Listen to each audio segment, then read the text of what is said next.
I am Daniel Likus, and welcome to Book 101. Book 101 is all about the books that I read for the last 40 years, and today we're having a Sapha Sunday with Miss Sapha Burnell.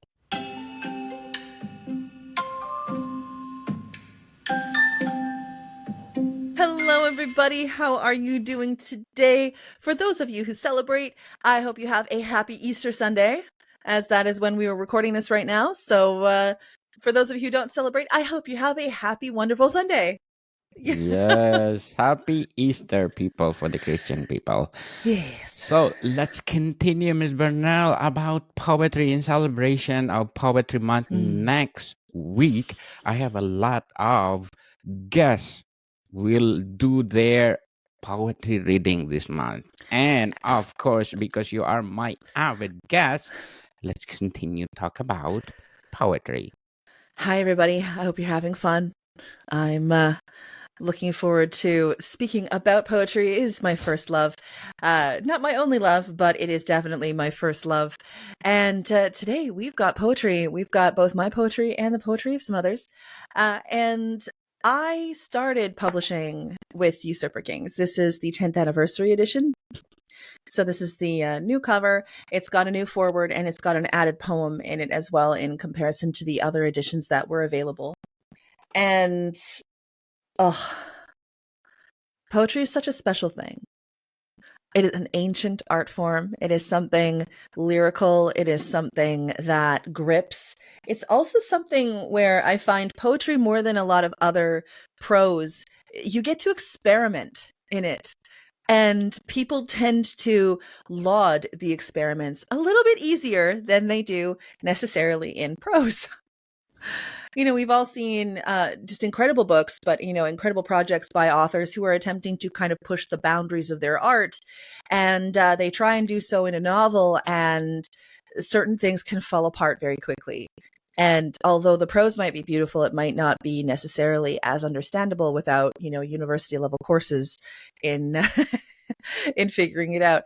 But with poetry, I think we have the freedom to really investigate and enjoy this sort of almost primal piece of human culture and human existence in a relatively short period of time.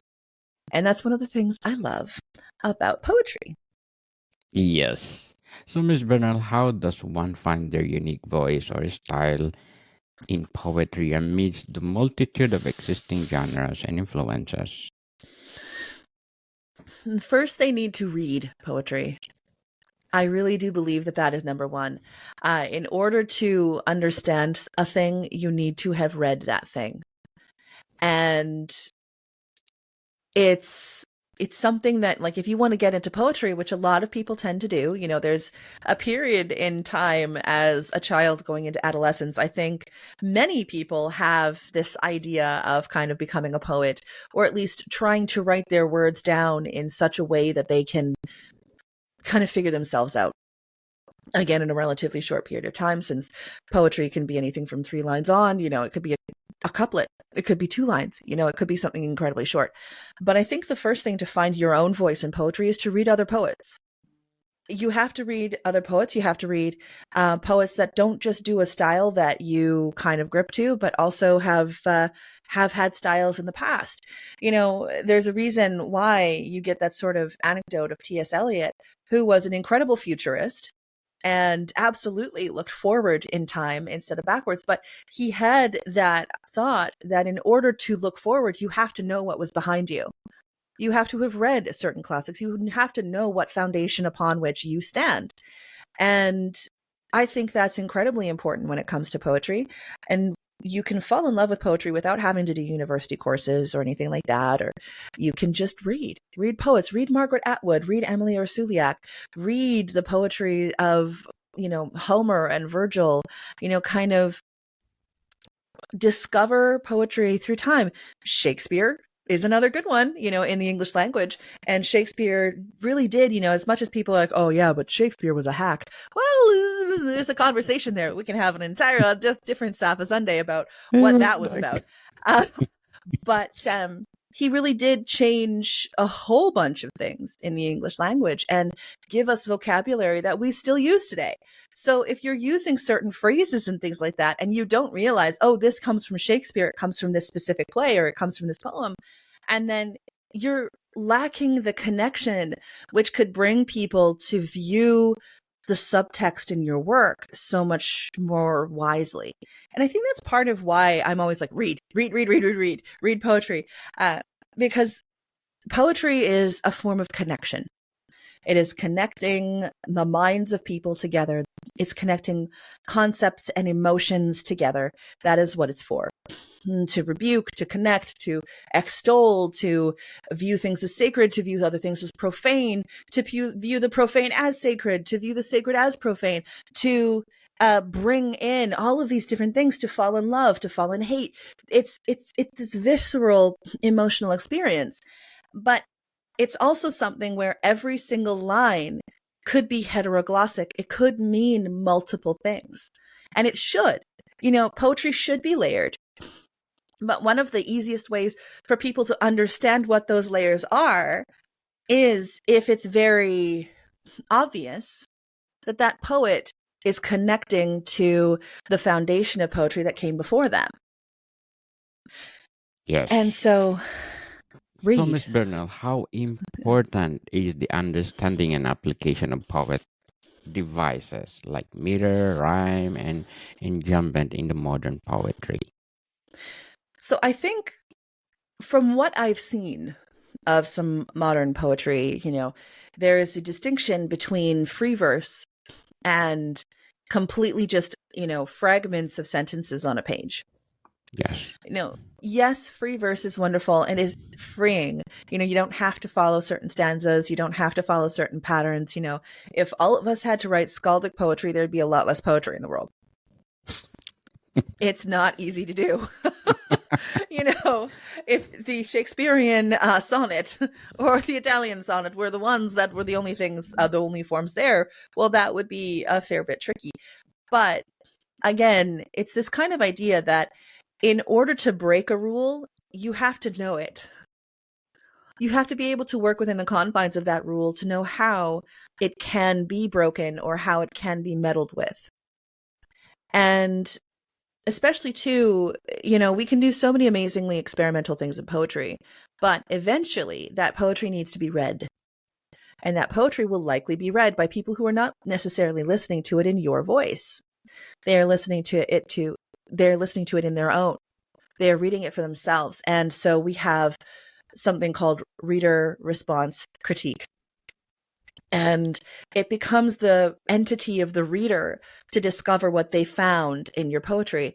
And there are varying schools on this. There are varying thoughts and theories about how firmly an author should put their own meaning into a piece and how loosely an author should put their own meaning into a piece so somebody else can figure out of it what they figure.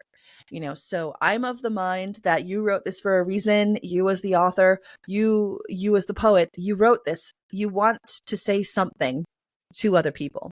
So then whatever meaning that you have, which is incredibly important, needs to be present enough for them to grasp without having to grasp at straws or read an essay or read some sort of biographical work. They should be able to glean it from the poem itself in some way. And so the easiest way to do that is by using things like meter and a rhyming scheme and figurative language like metaphor and simile and personification. Use the tools that you have. It'll be an easier way to have people understand what you're trying to say. And a lot of free verse kind of like, I'm just going to throw words at a page, or I'm just going to write this and that, a few sentences and there you go. Add a few stanza breaks and that makes people pause and that kind of thing. It can be very well done, and it is very well done. And I'm so happy to see it well done. But the best kinds of poetry are ones that understand those rules and understand how people kind of grip to those rules. People want to read something with a rhythm. That, and if you're constantly changing the rhythm or you're unaware of the sort of rests and stresses that people put on certain words, then you need to go back and kind of, do the simple exercise. Is this a rest or a stress? Every single syllable, what have you actually got? And so what if it's not iambic pentameter? You should know what it is. And you should be able to kind of hear it in your head, and you've got on Denmark's radio by Peter Peter Vestergaard. Peter Grog Vestergaard. Now we've been talking all morning, drill stick and German techno, neither of us with the required edge for scoring at Club Moscow. I've never been focused. I know that so well. Don Paris means nothing. Really? And you've got these pauses, you've got these breaks, and there's sentences that go beyond the line, but that little now we've been talking all morning. Drill sticks and German techno, neither of us. You've got that sort of rhythm, you've got that sort of feeling that kind of leaps you forward, but also keeps you slightly off kilter. And he used that off kilter nature in O Denmark's radio for a reason, because he wanted people to kind of almost stumble in this part, because in this poem, in Warning Light Calling, which is the collection of poetry that this is from, the main character of Sputnik, a Danish man, in this case, Sputnik, this is done in a sort of rebellious style, based on rebellious poets from the USSR. This is the style of poetry that he's doing. He is himself off kilter. And he's trying to kind of be with this beautiful woman that he's kind of fallen for and things like that. And they've been talking all night and they've been talking all morning and they've been doing all these things, but he's still not found his confidence yet. He's still not felt his kilter. And so just by the virtue of having more stresses on one line than another and more syllables on one line than another, and then not repeating that rhythm, he has created something of an unsettlement, which the people get to take with them as they spill through the words. If he wasn't aware of rhythm, this would not have taken place. It might have been a fluke, but I know for a fact that it wasn't, because, full disclosure, I worked with Peter Vestergaard on this collection. I helped him edit it. So, full disclosure, it's a very incredibly well-crafted collection, if I do say so myself, of sort of dissident literature in the style of dissident Soviet poetry. And it's science fiction, so I love it. But So, Miss Burnell, can you recite some of your poems that indicating of what we're talking? Tympanic telepathy. This is from Usurper Kings. This is from the part of Usurper Kings, which is called Act 3. So Usurper Kings is a poetry collection in 5 acts. Act 3 is the Time Masters and the Cogs. And so it's meant to be more of a take on sort of enlightenment to modern times when it comes to poetry. So it is free verse. And then this is the last section before we go on to Act 4, which is Chaos Machines, which is taking us into a spoken word poem, which brings us closer and closer to the future. So tympanic telepathy. Woman on a park bench, prim lips painted in yesteryear's red, face pinched, cheeks hollow. Arthritic Aphrodite, posture straight, structured and sutured by years of etiquette, of stays. These things don't matter anymore, says the new boy. New boy grabs onto the bench, pulls unrestrained locks of blonde hair out of hazel green eyes, spills calcium-rich bones upon it. Was this slim picking worth his salt? Did the new boys care about ladylike dowagers or purse strings? Traditional safety? Nobody keeps the traditions anymore. How will we know where to go if we don't see the path ahead? The new boy says. She says nothing, checks her watch and props herself, standing withered by the will of her cane. Nothing to say, for they said nothing in those days, carrying on. Not like this new boy. The boy peers into her and finds the soul wealth, deep trench of perceptions, steal her emotions from carefully laid pockets more valuable than purse strings. She glances down at the new boy, catches sight of nervous, wide eyes, identical eyes to hers at her coming out, dancing with strangers on park benches, like she had with dead Freddie Alcott at her cotillion. Take me home, Freddie. Take me home. New empty. Bravo, Miss Burnell. Bravo. But before we go on, Miss Burnell, I want to shout out, of course, my ranking tops for the last 30 days because according to pad status, I got number 2 on the Apple chart in Bolivia. Pakistan at number 8, Nigeria at 12, United Arab Emirates 16, Bahrain at 20, Bhutan at 37, Jamaica at 69, Japan at 74, Egypt at 88, Cameroon, Thailand, Czech Republic, Zambia, and a lot more. Thank you so much for supporting this podcast because this podcast is created to empower writers all over the world and poetry people in celebration of Poetry Month this coming April. And of course, to empower Miss Sapha Burnell, our Sapha Sunday. So, Miss, can a poet effectively use symbol that they work? So, symbol is such a key part of connection. And I think the biggest thing that we have to consider with symbol and with allegory is if you're going to shape an allegory out of something that you've not seen out there in the zeitgeist before, then you need to quantify that very carefully in your work. And so, depending on how far out there that allegory is, whether it is something, that people have known of, whether it's something that people are like, oh, yeah, no, I recognize that from the various other pieces of work. If this is an allegory that's completely out of there, like all of a sudden we are saying that cacti are an allegory for the human condition. Oh no, it's got the, spark, it's got the pointy outsides, but, inside you can make candy.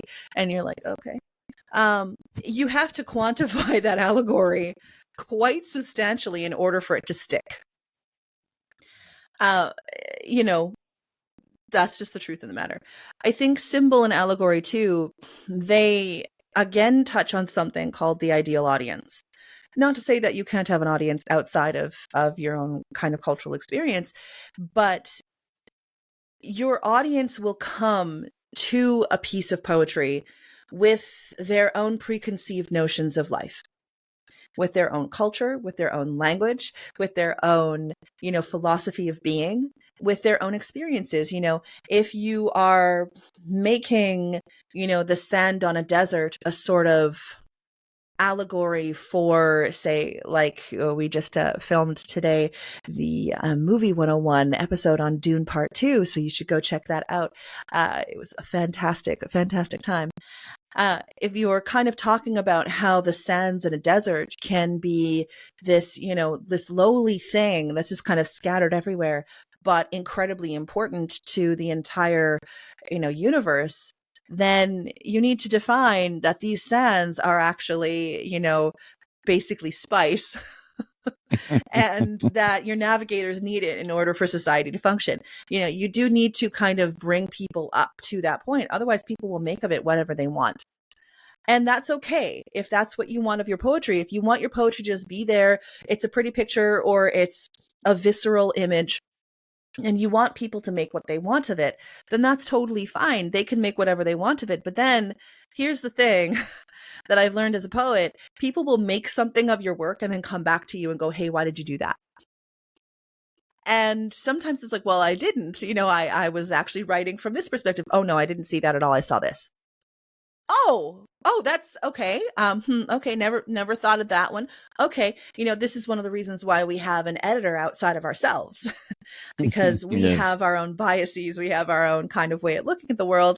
And when you have somebody that's not you, look at somebody that is honest and educated in how to do so, I should say, then they can help you improve upon what needs to be known and what can be left to the reader's mind. I think symbol is incredibly important. I think that if we just say the surface level in poetry, we haven't dug deep enough. All of us can sit here and go, let's take one of the most talked about kind of poetry ever love poetry. All of us can say that, oh yes, this makes me feel something in my heart.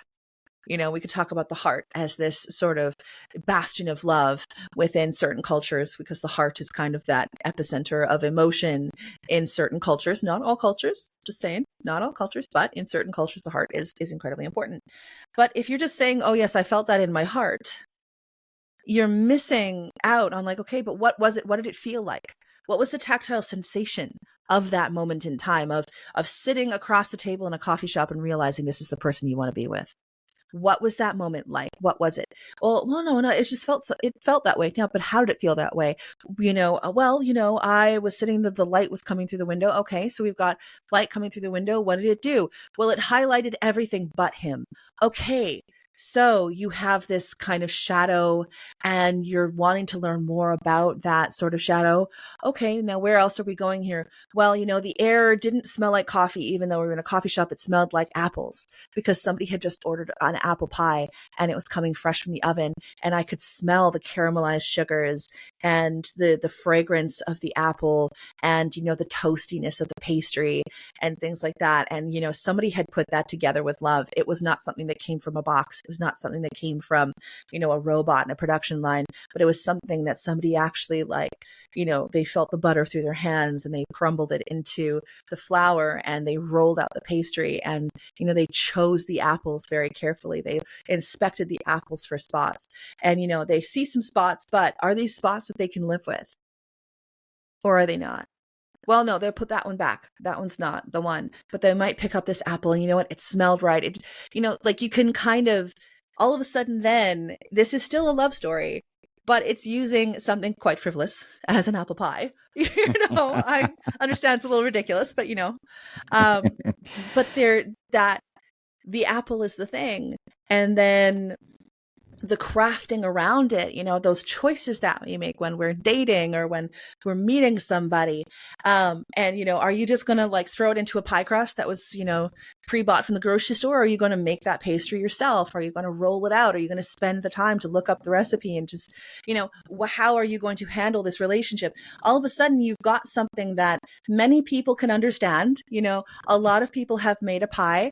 A lot more people enjoy eating pie. But you've got a symbol there that it's not just I fell in love with someone in a cafe. It's you get to go deeper and then bring people in. And I think one of the things about poetry readers that I found too is that we all want to discover something. We're investigators, we're detectives going into a poem and we're reading the poem for the beauty of it, but then we want to feel like we won something at the end of it by seeing beyond the initial. And when there's nothing but the initial, that's disappointing because there's nothing else to see. But when we're using allegory and we're bringing in certain other things in order to kind of enliven the work, then all of a sudden your readers get to have the incredible experience of feeling like they discovered something themselves. And that is a fantastic thing to use in poetry and in prose because readers want to feel like they're reading something. And you know what? Let's be honest. It's like, oh, yes, well, when I read that, I got to, I understood that they were talking about, the poem in the 1920s written by blah, blah, blah. I understood, and all of a sudden it's a little bit like, okay, look at you. You got it. Okay. But I love it. Really fantastic. Really fantastic, Miss Bernard. We need that in poetry. So in what ways can personal experiences be transformed into universal themes with poetry without losing? I think I'll never forget when I was in university and we were writing nonfiction and then into poetry in different courses with the same professor. I had the same professor for multiple courses in the creative writing stream of where I was.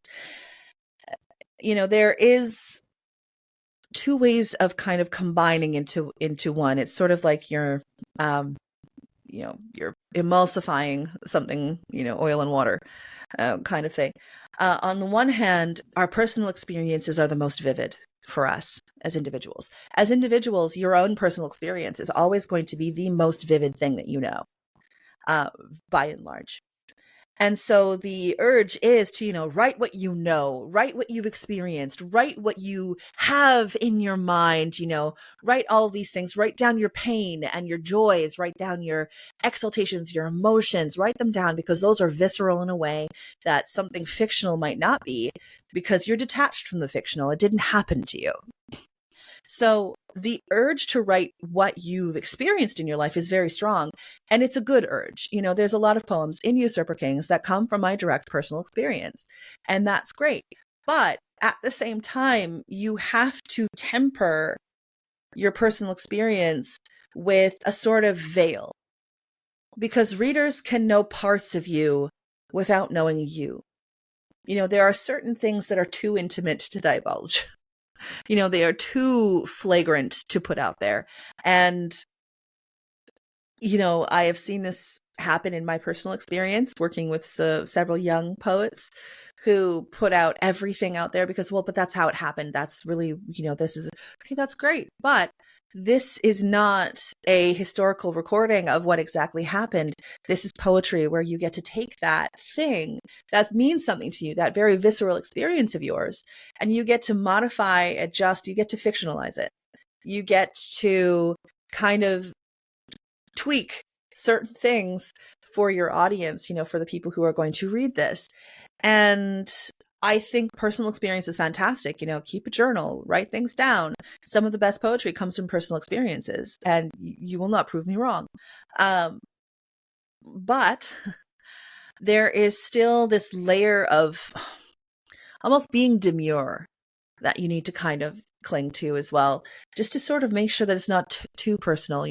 It's the same thing with tension. In a movie, in a book, you can have tension be, as I've said before, that shrill, constant, high-pitched sound from a violin with bad strings. And that you hear it, that sort of dial tone sound, and it just continues to be absolutely forced into a mind.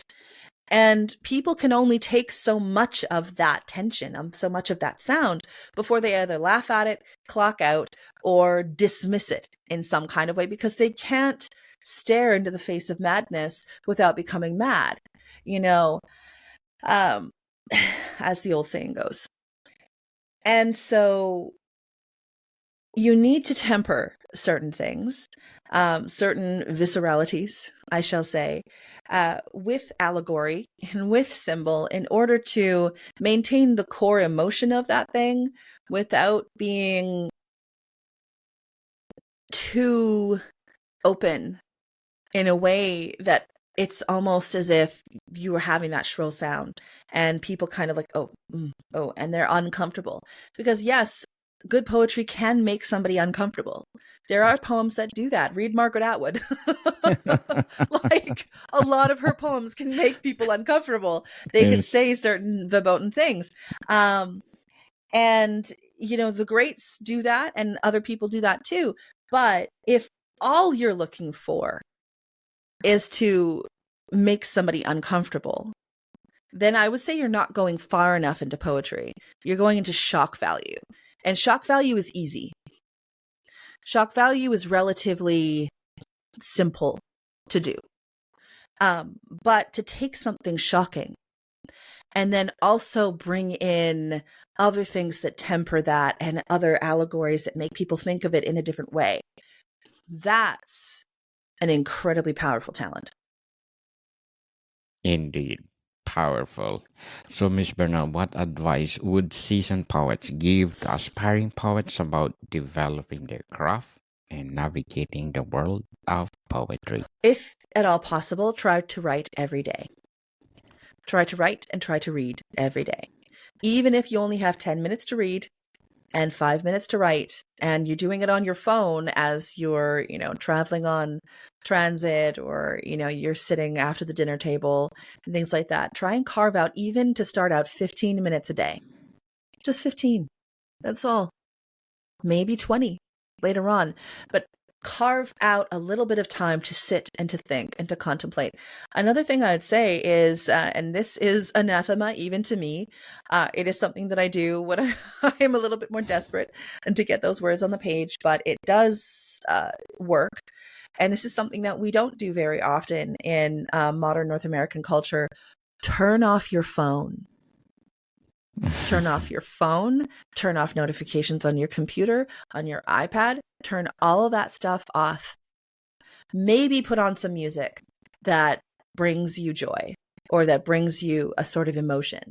And oftentimes instrumental, I would say, if you're going to have music, because if you put on music with lyrics, a lot of the times what I've seen is those lyrics end up slipping into either aware or unaware into the prose or the poetry. And that's somebody else's work. You should know what it is, but you can make allusions to other people's work. But, this is about you discovering yourself. Put on maybe instrumental music, but nothing else. Block yourself away. Don't let people interrupt you. Tell them, give me 15 minutes, give me 20 minutes. You can knock on the door in 20 minutes. But right now is my time to kind of think and to let the thoughts come and to write, and sort of create a sense of sensory deprivation in a way, not total sensory deprivation, because that can make people go a little bit loop-de-hoop. But turn off the noise. Let yourself sit with your thoughts. Where does your mind go? What thoughts do you have? Where does it take you? What illusions does it make? Are you thinking of your favorite movies or a book? Or are you thinking of a song you heard? Or are you thinking of a conversation you had 7 years ago? What are you thinking about? And give yourself the chance to be alone with your thoughts for just a few minutes. Sometimes it's not the most comfortable place to be. So, have some, comforting tea or coffee or whatever it is that you like as a little beverage or a treat. Know that you can, if it is too uncomfortable for you, you can change it up, put on some happy music or something like that, or, go take a walk. And go spend some time without all of the noise. Stop talking to people. Stop messaging people on, Discord or, instant message. Get off of the social media, the Facebook, everything else. Stop listening to something while you work. Oh no, but I need the noise. I need to, yeah, I get that. I have to do that too. But for these 15 minutes, you don't need it. You need to be alone with you and see what comes of that. And for several days, nothing might come, nothing useful might come, but you are training your mind to allow for 15 minutes of silence, 15 minutes of just inhabiting a body, which in this day and age has probably not had very much time to understand silence.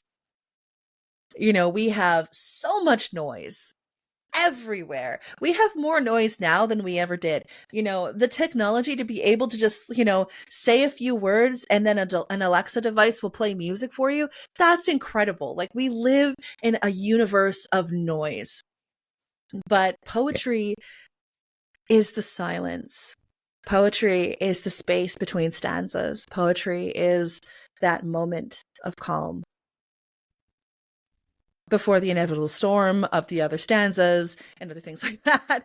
But it is this entity which comes when we are able to meditate, to be quiet with ourselves, even just 15 minutes a day. And you can extend that to half an hour if you want, and things like that. But, if I say half an hour, people go, oh, no, that's a lot. That's a long time. Well, just 15 minutes, just 15 minutes, please. Turn everything off. And oftentimes what happens is for the first few minutes, your brain is still chaotic and things are still kind of crazy. And you're thinking, oh man, what about this? What about that? Oh man, I could be doing this. I could be doing that. Oh man, this person's coming over in 20 minutes. Oh crap, what am I going to do? Oh, I better start writing, and you've got that clutter in your head. And it takes a few minutes for that to start fading off and for you to kind of get into the mode and that sort of ritual of writing. And when I say ritual, I'm not talking about a spiritual ritual. I'm just talking about a habit that you can build. But it feels a little bit ritualistic when you turn off that everything else and then you just sit down. And oftentimes here is how lo-fi I go. I'll turn my computer off and sit there with a pen and frickin' paper Mm. Like, Yes. because here's the thing, keyboards are amazing and I love my computer. I am quite a fast typer, when it comes to typing things down. I can type up to 10,000 words a day, usually, if I just gonna get into the rhythm. That's something that I'm very good at doing. But the connections of your mind to the keys is a different set of neurological connections than your mind and a pen.